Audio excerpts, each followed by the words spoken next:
Mushroom की खेती ने बनाया करोड़पति। कई सालों की मेहनत से कायम की मिसाल। मशरूम की फार्मिंग से जीवन बना खुशहाल। खुद कमा रहे करोड़ों, दूसरों को दे रहे रोजगार। समय बदला है तो किसान भी बदल रहा है। आज का किसान स्मार्ट हो चुका है। आज का किसान प्रगति के पथ पर है और इसीलिए आज का किसान प्रगतिशील किसान कहलाता है। आज का किसान पारंपरिक खेती को छोड़कर अन्य प्राकृतिक और ज्यादा मुनाफा देने वाली खेती में हाथ आजमा रहा है और सफल भी हो रहे हैं। ऐसी बहुत सी फसलें हैं जिसकी खेती करने पर आपको लाखों से लेकर करोड़ों तक का मुनाफा हो सकता है। इन्हीं में से एक है मशरूम की खेती। मशरूम की खेती करने वाले किसान आज के समय में एक समृद्ध किसान कहलाते हैं। मशरूम का व्यवसाय मुनाफे वाला कारोबार है। मशरूम न केवल पोषण और औषधीय दृष्टि से बल्कि निर्यात के लिए भी महत्वपूर्ण है। ऐसे ही एक किसान हैं कुरुक्षेत्र के मलिकपुर के रहने वाले प्रगतिशील किसान बलजिंदर सिंह। बलजिंदर सिंह ने साल 2007 में मशरूम की फार्मिंग शुरू की और आज के समय में करोड़ों की कमाई कर रहे हैं और सैकड़ों को रोजगार और मदद देने का काम भी बलजिंदर सिंह कर रहे हैं। मेरा नाम बलजिंदर सिंह, गांव मलिकपुर, तहसील पिहोवा, डिस्ट्रिक्ट कुरुक्षेत्र, हरियाणा।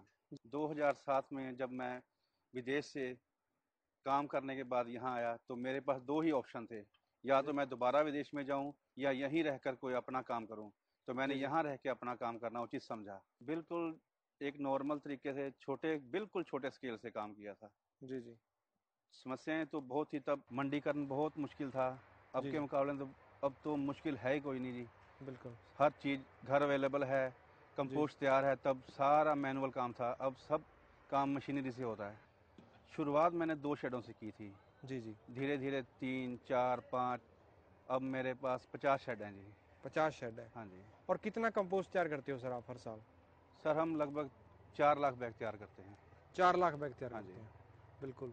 तो ये तो मान के चलो आप बड़ा हिस्सा सेल कर देते हैं। हाँ जी। बिल्कुल। तो कंपोस्ट बनाने की शुरुआत कैसे हुई सर? सर ये 2018 में हमने कंपोस्ट का प्लांट लगाया था। जी जी। क्योंकि हमारा काम इतना बढ़ चुका था, कहीं से कंपोस्ट लाने ले जाने की मुश्किल थी, इसलिए हमने अपना ही कंपोस्ट बनाना उचित समझा। वो तो बहुत महंगा काम है ये। बिल्कुल काम आप थोड़े पैसों से भी कर सकते हैं। लो कॉस्ट का काम है ये। बिल्कुल सर, वो तो हाई स्केल का काम है, बहुत महंगा काम है वो। इसीलिए हम यही काम सजेशन करेंगे कि जो भी नया बंदा इस काम में आता है उसको पहले सीजनली काम करना चाहिए। जी जी जी। हमारे अड़ोस पड़ोस के सभी लगभग किसान हमसे कंपोस्ट खरीदते हैं और बाहर से भी बहुत लोग आते हैं। तो आपका सीजन कब से स्टार्ट हो गया, कब तक चलता है जी? हमारा सीजन सितंबर से लेके मार्च तक चलता है सर। मशरूम फार्मिंग में सबसे पहले हमें शेड की ज़रूरत होती है सीजन में जी। तो हम सबसे पहले शेड लगाएंगे, उसके बाद हम उसमें कंपोस्ट के बैग या हाथ से बनी कंपोस्ट तैयार की हुई रख सकते हैं। जी जी। तो शेड बनाना सर किस साइज का शेड होता है ये? हमारे यहाँ लगभग 30 बाई 65 के शेड तैयार करते हैं हम। जी जी। 30 बाई 65। हाँ जी। तो इस पे कितना खर्चा आ जाता है सर? लगभग 50,000 रुपये आता है जी। लगभग 50,000 रुपये खर्चा? हाँ जी, एक शेड पे लगभग 50,000 खर्चा आ जाता है। जी जी। अगर सर हम उसमें कितना बैग आ जाते हैं सर? इसमें 2000 बैग आता है जी जी। तो एक बैग का कितना खर्चा है सर? कंपोस्ट लगभग 80 रुपये का, 10 रुपये की केसिंग और लगभग 2 लाख में, 2.25 लाख में हमारा शेड बिल्कुल तैयार हो जाता है सर। 2.25 लाख में यानी कि शेड भी और हमारी कंपोस्ट भी? हाँ जी। सब कुछ? हाँ जी। सब कुछ तैयार हो जाता है। बिल्कुल। तो एक बैग से हमें कितनी अमूमन प्रोडक्शन मिल जाती है सर? ये तो हमारी केयर पे डिपेंड है सर। एवरेज क्या निकलती है? 2.5 किलो से लेके 3 किलो तक हम बहुत आसानी से इसमें से निकाल सकते हैं। जिस बंदे की केयर ज़्यादा हो वो 3 से ऊपर भी जा सकता है। हमारे तो फार्म से ही बिकता है ये। फार्म से बिक जाता है? हमें तो कहीं भी बेचने की कोई दिक्कत नहीं है, हमारे घर से ही उठता है माल। एक झोपड़ी से लगभग हमें 1 लाख रुपए बिल्कुल आसानी से बच जाता है सर। बिल्कुल, सारा कुछ करने के बाद? बिल्कुल जी। और 1 एकड़ में कितनी झोपड़ियां बंदा लगा सकता है? 1 एकड़ में हम 15 झोपड़ी लगाते हैं। बिल्कुल। हाँ जी। तो यानी कि हम जो गेहूं है, धान है, उसको छोड़ के हम इसकी तरफ आ सकते हैं? बिल्कुल, सबसे बढ़िया यही साधन है किसान के लिए अपने घर में अपने खेत में जो भी कोई तूड़ी बचा हो उसको बना के या जैसे भी कहीं से कंपोस्ट तैयार मिले अपने शेड लगाने हैं, सबसे बढ़िया है। बिल्कुल अक्टूबर महीने से लेके मार्च महीने तक अगर मौसम सही रहे तो बढ़िया चलता है। बिल्कुल। सीजन ख़त्म होने के बाद हम सारा बांस उखाड़ के एक जगह ढेरी लगा के उसके बाद धान की फसल लेते हैं। मार्केटिंग की समस्या तो ख़त्म हो गई है जब से हमारे एरिया में कैनिंग प्लांट आए हैं। ज़्यादा इसी बात की समस्या थी कि किसान उपज तो कर सकता था लेकिन बेचने में बहुत दिक्कत आती थी, कहाँ लेके जाए। अब जितना माल आपका आसानी से मंडी में बिकता है उसके बाद हम कैनिंग प्लांट में दे सकते हैं। कैनिंग प्लांट में क्या प्राइस पे जाता है सर? कैनिंग प्लांट का लगभग रेट 65-70 रुपये रहता है सर। और मार्केट में आपका किस प्राइस मार्केट में हम अगर बेचेंगे तो इससे ऊपर ही बेचेंगे। बिल्कुल। मैं तो यही कहना चाहूँगा कि सबसे बढ़िया रोजगार का धंधा आज के दिन में यही है सर। मशरूम फार्मिंग करें, अपने घर के परिवार को, अपने जितने भी घर के मेंबर हैं सभी को काम मिलेगा सर। बिल्कुल। मशरूम फार्मिंग ऐसी चीज़ है, उसको अपने घर से, छत से, कहीं से भी सीख के स्टार्ट कर सकते हैं। जितने भी आप इन्वेस्ट कर सकते हैं, 5,000, 10,000, 2 लाख, 5 लाख, जितने आपके पास हैं उसी हिसाब से आप इन्वेस्ट कर सकते हैं। जितना भी ज़्यादा होगा मशरूम उतने ज़्यादा ही बायर आएंगे आपके पास।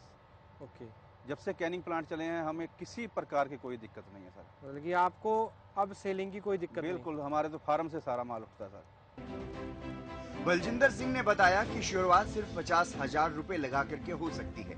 किसान पारंपरिक खेती के साथ साथ मशरूम की खेती करके 2 गुना से ज्यादा का लाभ कमा रहे हैं। वैसे तो हर मौसम में मशरूम की खेती होती है, हालांकि जाड़े के मौसम में मशरूम का उत्पादन भी ज्यादा होता है और लोग इसे खाने में पसंद भी करते हैं। मशरूम की खेती की तकनीकों पर ध्यान देना होगा। इसे प्रति वर्ग मीटर में 10 किलोग्राम मशरूम आराम से पैदा किया जा सकता है। कम से कम 40 गुना 30 फुट की जगह में 3-3 फुट चौड़ी रैक बना करके मशरूम उगाए जा सकते हैं। इस कारोबार को आप सरकारी सब्सिडी की मदद से शुरू कर सकते हैं। कंपोस्ट को बनाने के लिए धान की पुआल को भिगोना होता है और एक दिन बाद इसमें डीएपी, यूरिया, पोटाश, गेहूं का चोकर, जिप्सम और कार्बोफ्यूडोरिन मिलाकर के इसे सड़ने के लिए छोड़ दिया जाता है। करीब 1.5 महीने के बाद कंपोस्ट तैयार होता है। अब गोबर की खाद और मिट्टी को बराबर मिलाकर करीब 1.5 इंच मोटी परत बिछाकर उस पर कंपोस्ट की 2-3 इंच मोटी परत चढ़ाई जाती है। इसमें नमी बरकरार रहे इसलिए स्प्रे से मशरूम पर दिन में 2 से 3 बार छिड़काव किया जाता है। इसके ऊपर 1-2 इंच कंपोस्ट की परत और चढ़ाई जाती है। इस तरह मशरूम की पैदावार शुरू हो जाती है। प्रगतिशील किसान बलजिंदर सिंह ने बताया कि कोरिया से अपनी नौकरी छोड़कर आए मशरूम के व्यवसाय में हाथ आजमाए और आज बलजिंदर सिंह हजारों किसानों के लिए प्रेरणा बन गए हैं। जी, कंपोस्ट तैयार करने के सबसे पहले हमें चाहिए तूड़ी की ज़रूरत होती है। बिल्कुल। इसको तूड़ी में कम से कम 24 घंटा भिगोना पड़ता है। उसके बाद 24 घंटे के बाद हम बाहर निकालते हैं इसको। इसके बाद इसमें रॉ मटेरियल पड़नी है, जैसे हो गया अपनी बिट्ठा पानी है, यूरिया हो गया और एमोनिया सल्फेट और तीसरा हो गया अपना MOP हो गया। इसका मतलब हम डालते हैं पहले चिकन मिनरल डालते हैं 70% करके। जी जी। उसके बाद यूरिया डालते हैं 2%, उसके बाद एमोनिया सल्फेट 1.5%, उसके बाद पोटाश डालते हैं 1%। फिर उसके बाद हम इसको मिक्स करके अपना ढेरी बनाते हैं। इसको 24 घंटा लगभग बाहर रखते हैं। बिल्कुल। फिर उसके बाद हम डालते हैं बीन में डालते हैं। ओके। बीन में डालने के बाद हम फास्ट टर्निंग करते हैं 2 डेज, मतलब 2 दिन बाद तीसरे दिन में पलटी करते हैं, पहली पलटी। उसके बाद करते हैं फिर 2 दिन रेस्ट देके तीसरे दिन में फिर पलटी होगी। फिर उसके बाद 1 दिन रेस्ट देके फिर तीसरे पलटी होगी। फिर उसके बाद 1 रेस्ट, फिर सीधा अपना चैम्बर में भर देते हैं। चैम्बर में हम लगभग 6 दिन रखते हैं और 7वां दिन में मतलब खोलते हैं टन। बलजिंदर सिंह ने नौकरी छोड़कर मशरूम की खेती अपनाते हुए अपनी आर्थिक स्थिति ही मजबूत नहीं की बल्कि और लोगों को भी आमदनी बढ़ाने का रास्ता दिखा रहे हैं। गांव व आसपास के क्षेत्र के करीब कई लोगों को रोजगार भी दे रहे हैं। मशरूम को तैयार करने से मार्केट तक पहुंचाने वालों को रोजगार की अवसर भी प्रदान कर रहे हैं। क्षेत्र के जागरूक किसान कोई न कोई नया उत्पादन कर अलग मिसाल कायम कर रहे हैं और ये सिद्ध किया है कि सरकार का साथ और खुद की मेहनत पर अगर विश्वास है तो खेती में करोड़पति बनना कोई बड़ी बात नहीं।